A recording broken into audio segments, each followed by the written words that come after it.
Hello peeps, Dee here. Thank you for tuning in to my channel and coming into my studio and watching this tutorial.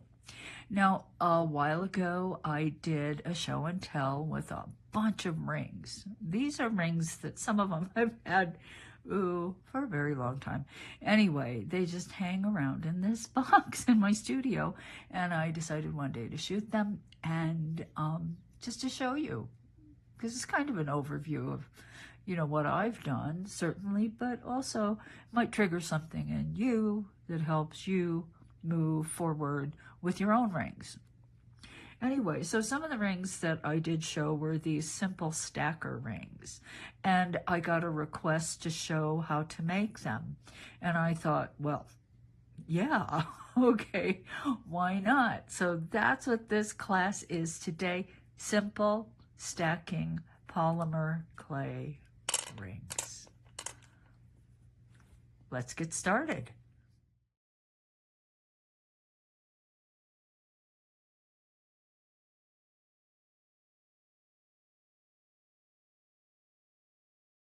So here's the thing about stacking rings, like traditional metal stacking rings.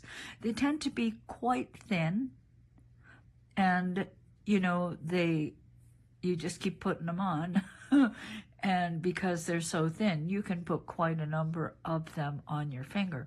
Now, when you put on a ring, where does it go? You put it on, you slide it, and they tend to rest like right at the joint where your finger meets your hand, right? But that's also, if you look at your own hand, well, let's look at mine. You can see that it's smaller here than it is here because I have these chubby pads. These are pads, finger pads. Now, I guess if you're really, really slender, you might not have them, but I do. So let's just try on some rings at this thickness. 1, fine. 2, okay, we're still okay, but you see what happens. The ring slides down to the first ring, but the fat pad goes toward my knuckle. Okay, let's do this one. Suddenly, my finger's just a little bit too fat. Yeah, it's fat. I mean, today my fingers are particularly fat, okay? So what does that tell us? That tells us, number one, we probably need to make these thinner if we want to put more than 2 on. And the second thing is, if you want to put more than 2 and you want to stack closer to your knuckle, then you're going to have to make them a little bit larger so that they can go over your fat pad, if you have a fat pad, okay? I think most of us probably do have that little fat area. So you're going to have to compensate for the fat area by making the ring a bit larger. 1 ring, fine. But if I'm going to stack 3 of them like this on here, then I think they got to be bigger. I probably have to go up a full size. So that's what I'm going to do to accommodate the fat pad. Ta-da! Okay, so I have this. I had these made, and it is Kato US full ring sizes. Now, under normal circumstances, when I'm only putting 1 ring on and not like 5, I am a size 7. Size 7. But for my stacking rings, I think I'm going up to an 8. Okay, so here's where 1 ring, and here's 3 right there on size 8. Okay, let's get started. We've got to make some templates. Okay, so I have some very old business cards. I just keep them because I use them for templates like this, okay? The information is old. Doesn't really matter, does it? Okay. Let's try to flatten it out a bit. Okay, so I am a size 8 in my stacky rings. And I'm just going to draw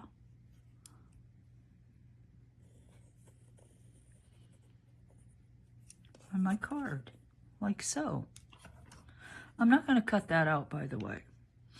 Okay, so when you're making rings out of clay, you just have to remember you can't make them as thin as metal because polymer clay is not as strong as metal, but you can make them quite thin on the sides here between your fingers. But here, let's look at this one. Slid all the way down, but still it's hanging up a little bit, right? I can't, my knuckles are not touching. Let's try this guy. This guy is a little bit better, tighter, and but still there are limitations. I can't make these so thin, otherwise, you know, they're gonna break, right? And particular, not because the clay is weak, but you know, I put this on, I take it off, and you know, it's not like sliding a bracelet on. Like, let's slide a bracelet on, like this guy. You know, my hand just slides right through. There's like no stress on the bracelet at all. But with a ring like this, where it's going over my knuckle, it's going down, if it's at all on the small side, then you're going to be stressing it out every time you put it on or take it off. So you have to leave a certain amount of clearance or a certain margin so that you do not break the ring. The second thing is use a strong clay.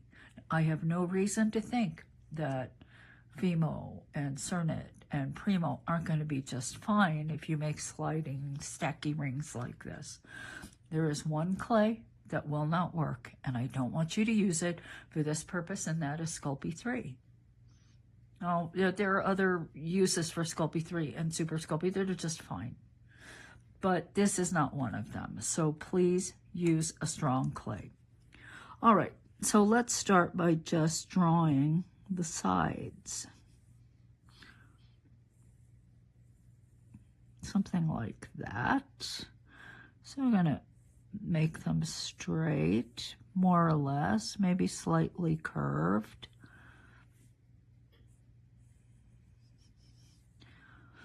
Like so. Now, you'll notice something about my rings, and that is that they're squared off on the bottom. I square them off on the bottom so that they don't swivel on my hand. If I put it on, there's no way this is going to be turning either way, because the little corners here prevent the whole ring from just turning and turning and turning. If it was round, then I'd be getting more movement, side to side movement. So I make them square at the bottom.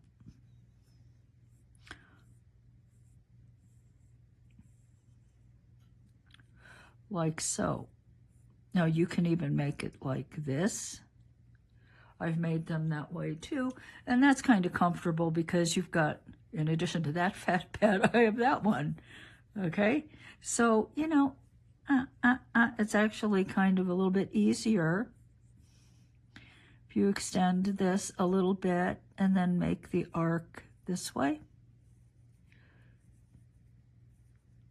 That creates a nice place for fat pad 1, FP1, down here, okay? All right. Then you can extend this as far up as you want.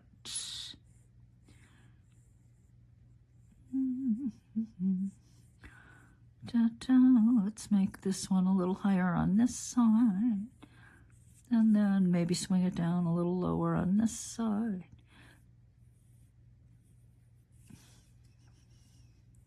Maybe something like that. Definitely make something that's kind of squared off like this. This is more like this, but not quite so tall. And you know, maybe you don't want it that tall. Maybe you want it a little bit shorter like this, which makes a more wearable kind of ring than this one, because this gets a little tall. So if you're wearing gloves, well, they're not going to go over that at all. This one's even taller. Look at that. But I like this one very much. Okay, so just round the edges slightly so it's not painful. And I would suggest you make several different shapes. Now, let's measure several different shaped tops. Now, let me find a ruler. Why, I can never find the rulers I want. Sometimes I just want a little short 6-inch ruler, and that's when I find the one that's 18 inches. Okay, so here we go. I'll just grab whatever I can find. Hello.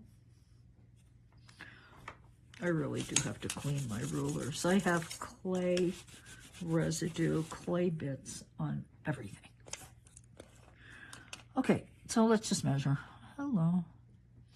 It's a little less than 1/8 of an inch, I'm going to say. This is about 1/8 of an inch. So I think that start with 1/8 of an inch. This will give you, a little bit of clearance. And if it's too wide, you can always sand it after you make it. That's really easy to do.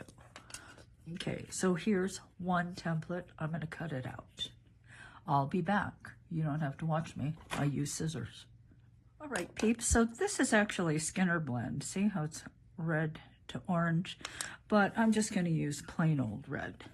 Now, what I like is having the color in the middle.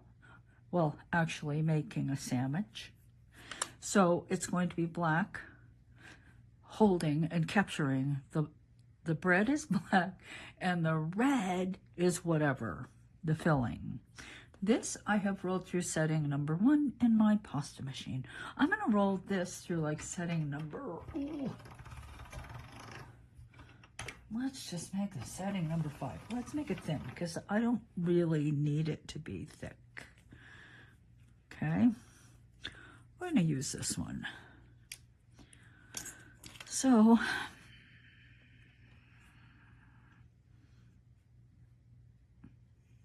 don't need to make the whole sheet, just need to make enough to cut a ring, like so. So I am going to sandwich this. Actually, yeah, okay, I will. I'm going to sandwich it, which means I probably only need this much. This. And then I'm going to roll it through my pasta machine.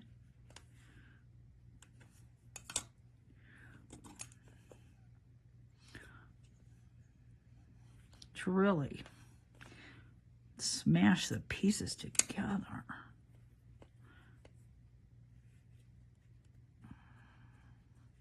Smash them. Uh-oh. A little bit of red there. Well, we're going to sand. Okay, same thickness. Now let's roll this through the pasta machine. I am going to start out at setting 0 because it's not a bad idea. Start at the thickest, work your way down until you get what you want.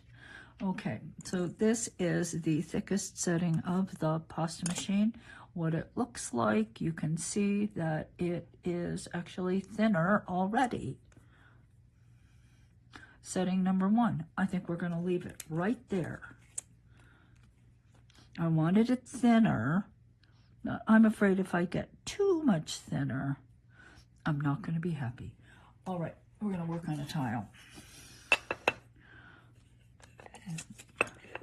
Let's work on a tile. Just press this down like so. And now I'm going to take this guy and I am just going to cut around.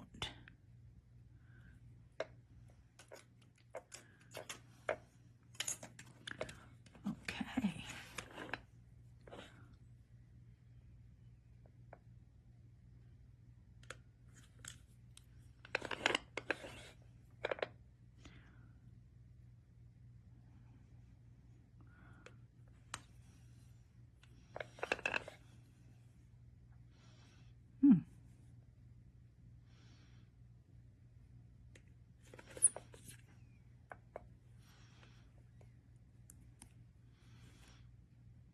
doesn't have to be exactly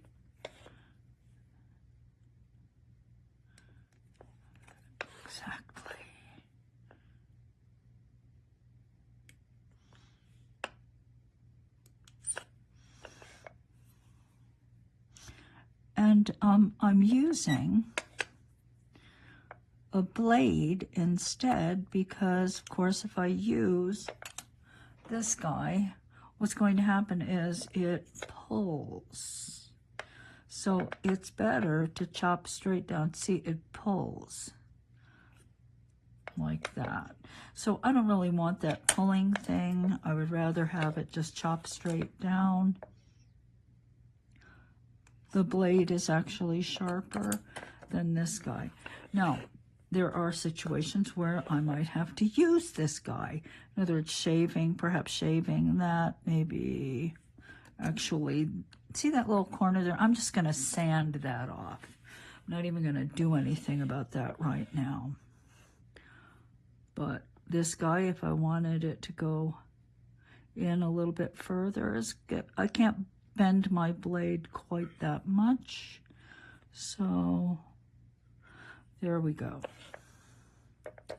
Okay, now at this point, I want to know where to position my my templates.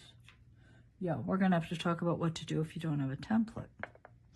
So I'm just going to take a needle and pierce, oops, and hold it down like I didn't.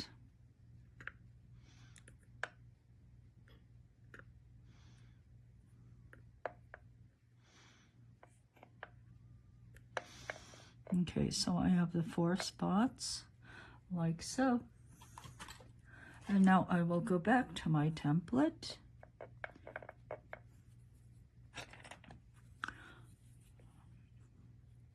Center.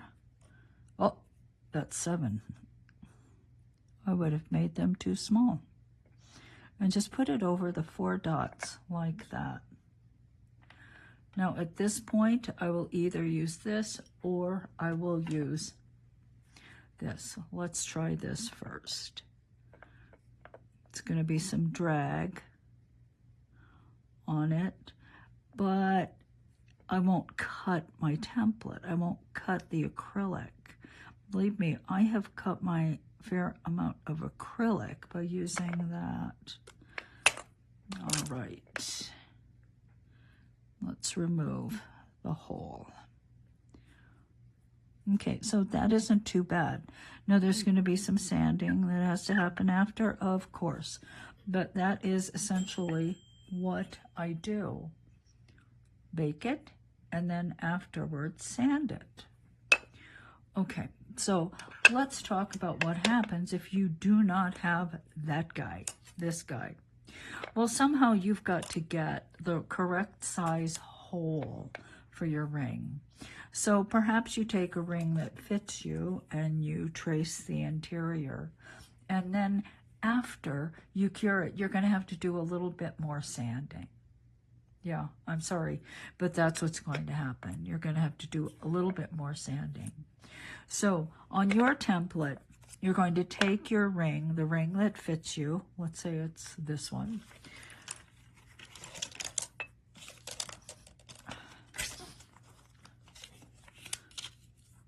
Trace the inside.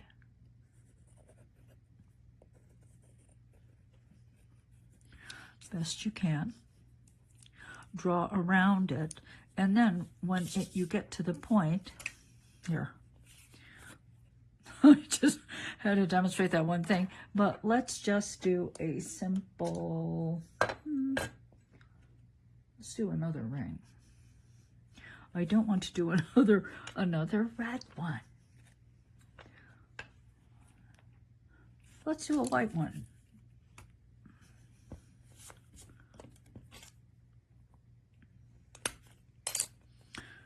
And we'll do a different shape. I'll be back. I'll prep this. Okay, peeps, so I changed my mind entirely. I'm not going to do a white one. There you go. Let's do the stripes. I might as well do stripes and show you what that's like.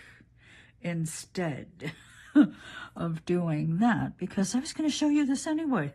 Okay, let's clean the blade.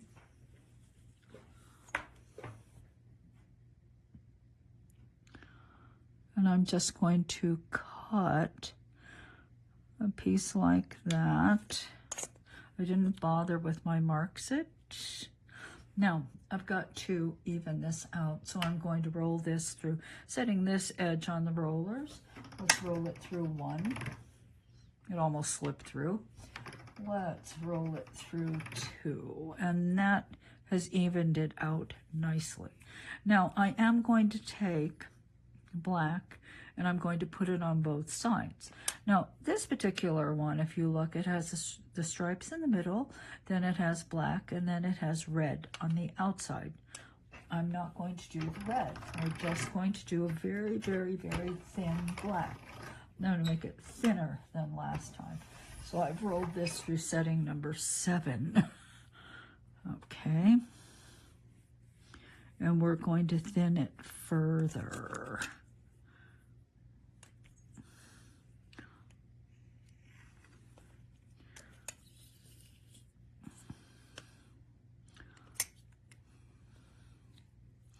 Okay.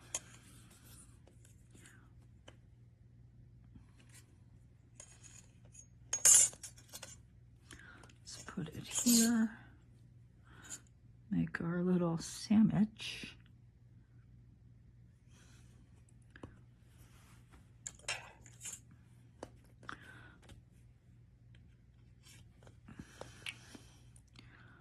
Cut the end off so I can see what's happening. All right, now this is going to be rolled through the pasta machine. I'm going to take it and send it through setting number 0 again. So, and I put, of course, this side on the rollers. Okay, so let's see. I think I'm just going to move this over because I don't want to ruin it. I think I'll get another tile. I think I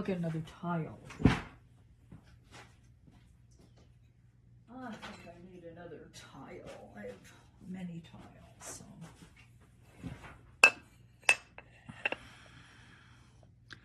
Now, let's just press it right on there. And press a little harder this time. All right, so this one, let's make this one. Oh, where'd you go? I thought I made a squared off template. I'm sure it's here somewhere, probably on the floor. Okay, so let's do this guy instead. That upsets me. Where are you?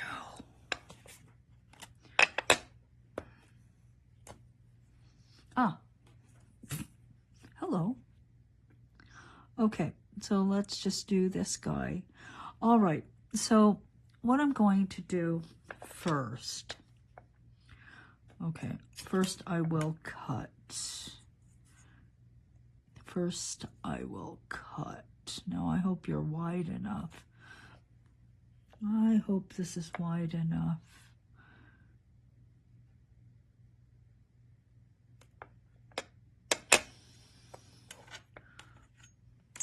And use my other blade.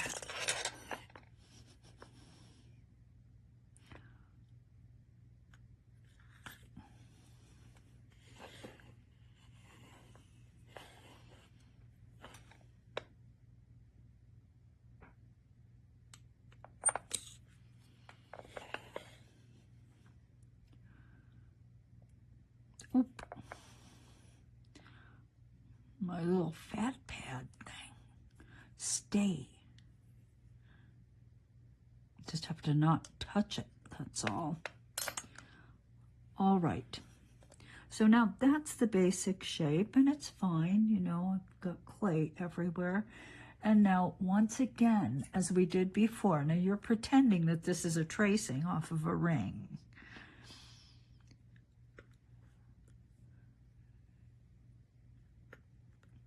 You're going to do this again. Only this time I would like you to put, more of the little pinholes in. You're going to use those pinholes.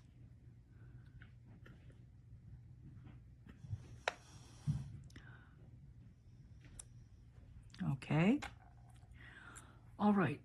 Now, since you don't have a template just to swing on there, you're going to have to cut them out yourself. And the best way I have found to do that is by using round cutters like this. Maybe you get lucky, you find something that's very much the same size, like this guy is pretty close, like so. If you really wanted to, you could cut all of this out with your X-Acto and then use it as your template. But let's just say you don't have that. So what I'm going to do is I'm going to use this cutter because I think it's a little bit sharper. It's a little smaller, but okay, so let's take that. Let's remove it.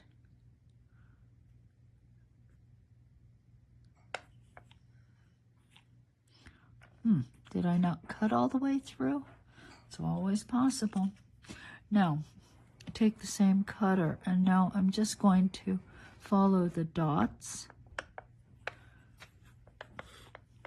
Go around. Keep cutting. I'm just positioning the cutter on the dots, like so. I will have to do some sanding, of course, after, but I know I'm going to have to sand anyway.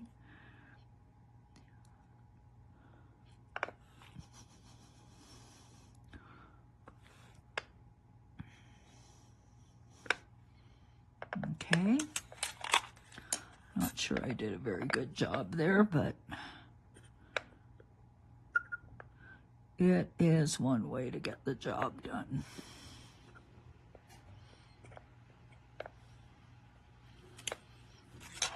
Let me see if I can find a tool that's a little bit better to get rid of that.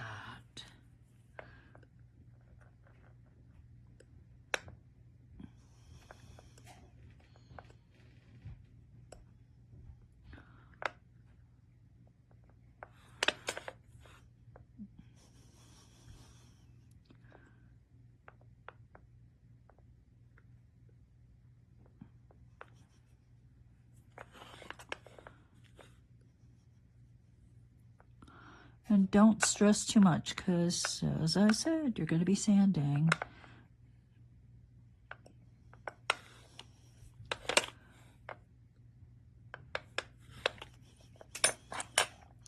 Maybe I need just a little bit more here because it's not quite round. Okay, so I'm going to leave it just like that and figure that I am going to sand. But that is a way of doing this if you have no template. The template just makes it easier, makes it faster, but it is not impossible to do without. Okay, so let's kind of restore the shape. It looks like it got a little bit wonky, as that sometimes happens. Wonkety wonkety. And these two will go in the oven, and then I'll be back.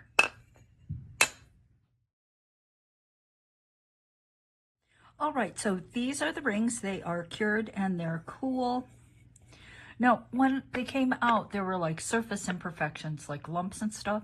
So if that happens to you when they're hot, just turn it over and push it on, press it on something nice and flat and smooth, and the surface will flatten out as well.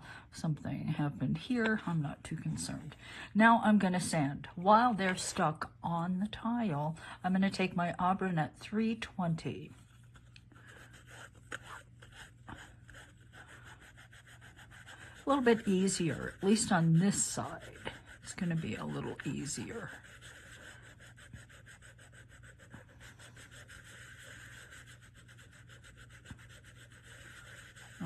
Okay.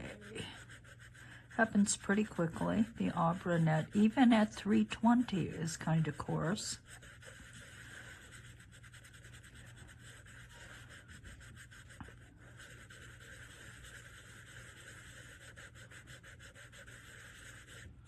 Like so.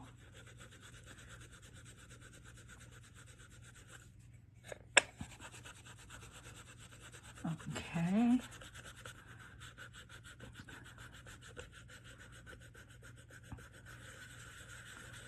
That's one side.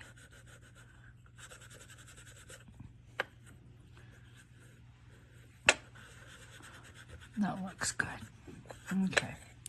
Now let's peel it off, sand the other side. It's a little harder because I have to hold it, but hey, I suffer for my art.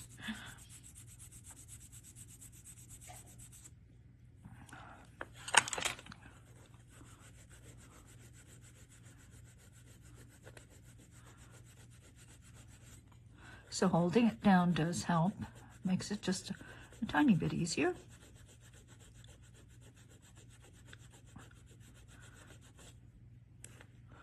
Like so.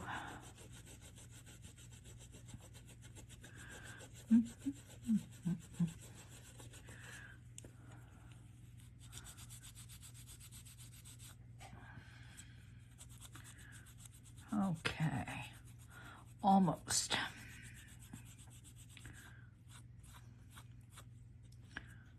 See where it's dark? That just means that the sandpaper has not hit that surface, so I have to keep sanding. So I'll keep sanding, and when I'm done, I'll come back. Okay, kids, so I did sand both sides pretty well. And I did start using the ArborNet P180. Yeah, and I also started sanding on here like this. So if you have an IKEA trivet, grab it. Makes it a little bit easier. Piece isn't sliding around. All right, now let us move on to the edge.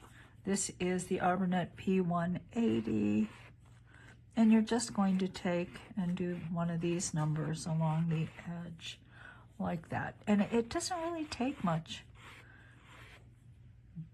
at all, so just do that.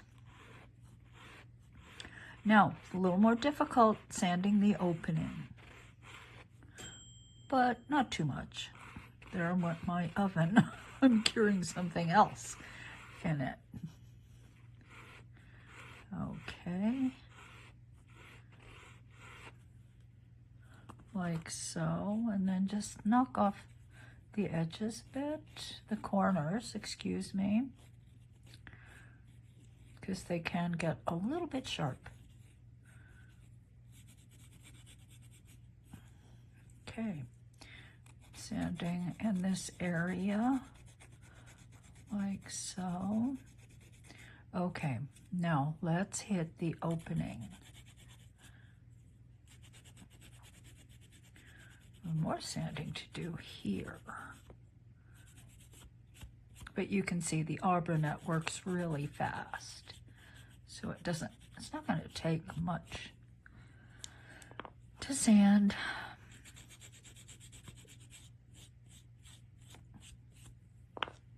All right, so let's hit the opening. Now, I have some of these. I use these quite a bit. I bought these in Germany, and it's just half round with sandpaper around. And while I've used them quite a bit, I'll tell you, they were way more expensive than I think they needed to be. So would I buy them again? Nah, I probably wouldn't, because you can accomplish more or less the same thing just by taking your sandpaper and taking something like your needle tool, wrapping it. I have to change my Band-Aid. I cut myself. Yeah, I did. I sure did. Just wrap it around like so, insert it, and essentially you do the same thing And you didn't have to spend more than €1 for a sanding stick.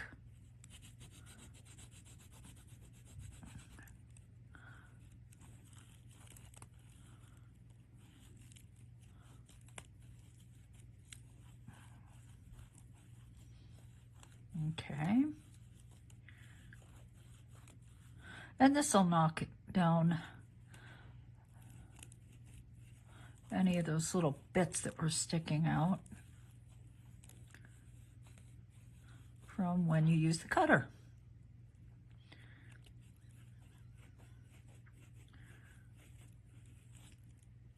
All right, let's see how this fits. Oh, that's fine. Could be just a touch larger to accommodate the fat pad.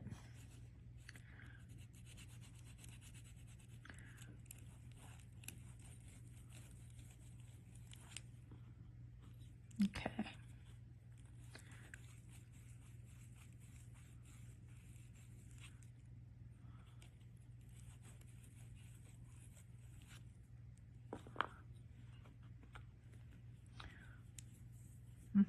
There we go.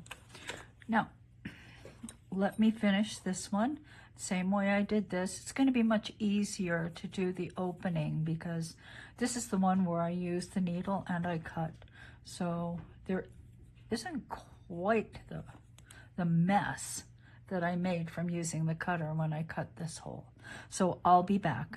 All I'm going to do is sand the edge, sand the opening. Okay, so I sanded both of them. Now it's time for me, and it's pretty scratchy, but I'm just going to go ahead and do it, to put my my good old Nivea on.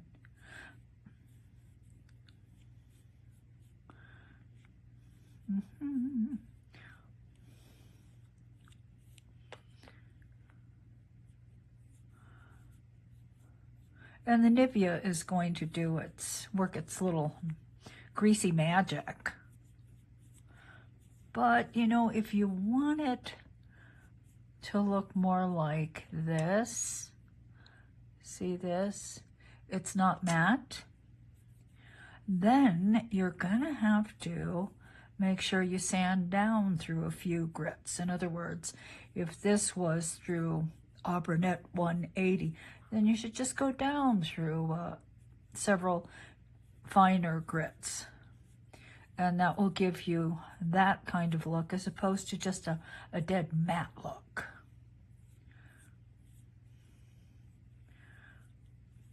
But it brings the color up nicely. You can see the difference between the two just now. Okay, let's do this, and then I'm gonna let it sit for a little while so I can show you what it looks like. Now, I like using the Nivea, and I'm sure any other really greasy kind of cream like this is gonna work, but I like it because it's totally non-toxic. It's available, it's inexpensive. My goodness, if I sold something, a piece, and it was all sanded like this, I'd probably just go out and buy a little tin of Nivea and include it with the necklace or whatever it is, and say, yeah, every now and then take your Nivea and rub it on your piece. No big deal, non-toxic, nothing special. All right, let's put this on, these on, and they're good. See, I can slide this and it'll just sit on that fat part of my finger. It's perfect. Let's put this one on. Okay, I'll be back. Okay, peeps, new Band-Aid. Here are the original two. You can see what happens to the surface. Just gets a nice matte black finish. I made a third one. So now I have dashes and a between. And it works out very well. Yeah, So here are some stacky rings. So I would recommend you make them thin like this, and that you increase the size by 1 to accommodate a little fat pad. Yeah, happy. But you can see how much thinner the new ones are than the original. Okay, so that's it. This was a request. Very happy to do it. I hope you guys make lots of little stacky rings. Remember, use very strong clay and make them thin. Oh, I have to sand that again. All right, so that's it for today. Thank you so much for watching. I hope if you liked it, you'll hit like. And if you want to see more, I hope you subscribe too. So thanks very much. Until we meet again, I'm Donna Kato, and I'm signing off.